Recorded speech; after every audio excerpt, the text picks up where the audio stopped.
ang inflation rate o bilis ang pagmahal ng bilihin at serbisyo sa bansa. Tumaas nitong Setyembre batay sa datos ng Philippine Statistics Authority o PSA.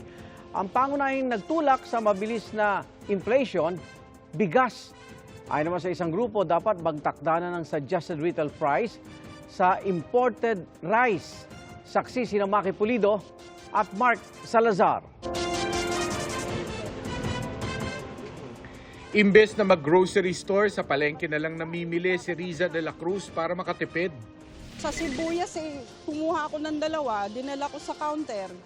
Nung i-scan 48, dalawang sibuyas. Sabi ko, naku, ano ba ito? Marami talagang umaaray sa mahal ng panggisang sibuyas kamakailan. Pero batay sa ulat ng Philippine Statistics Authority, ang pangunahing nag-ambag sa pagbilis ng food inflation nitong Setyembre, bigas. Mula sa 8.7% nitong Agosto, 17.9% ang inflation rate o bilis ng pagmahal ng bigas nitong Setyembre. Pinakamabilis na pagtaas ng presyo ng bigas sa nakalipas na 14 na taon. Ayon sa PSA, 6.1% ang kabuang inflation rate nitong Setyembre, mas mataas kaysa 5.3% nitong Agosto. Sa kabila ito ng pagpapatupad ng price cap sa well-milled at regular milled na bigas mula noong September 5 hanggang kahapon.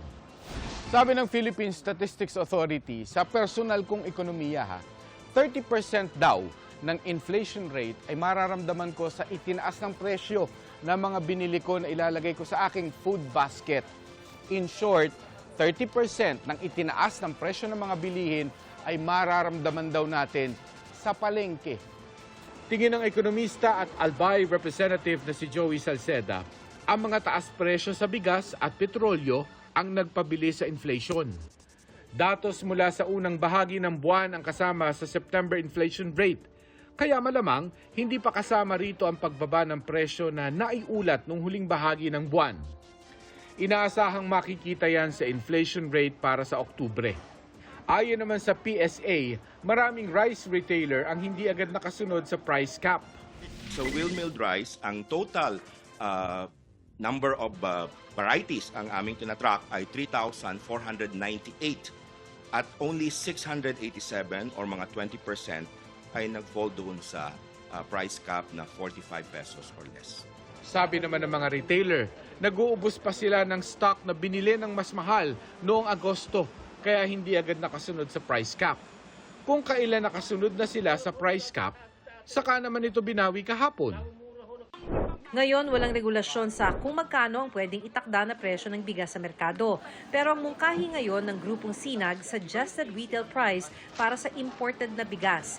Ang ginawa umano kasi ng mga importer at trader, ipinantay ang presyo ng imported rice sa local rice kahit mababa ang kuha nila sa imported. Sa kwenta ng Sinag, 45 pesos per kilo ang landed price ng well-milled na imported. Kaya dapat nasa 48 to 50 pesos per kilo lang ang retail. Pero ibinenta raw sa presyong 60 pesos per kilo. Meron talagang pananadya na itaas yung presyo ng local para ipantay sa imported rice. Para wala ng distinction. Pag-aaralan daw yan ng Department of Agriculture. Pero ayon sa DA, bago matapos ang buwang ito, bababa sa 36 pesos ang kada kilo ng local rice. Dahil harvest maraming produce. Para sa GMA Integrated News, Maki Pulido, Mark Salazar, ang inyong saksi.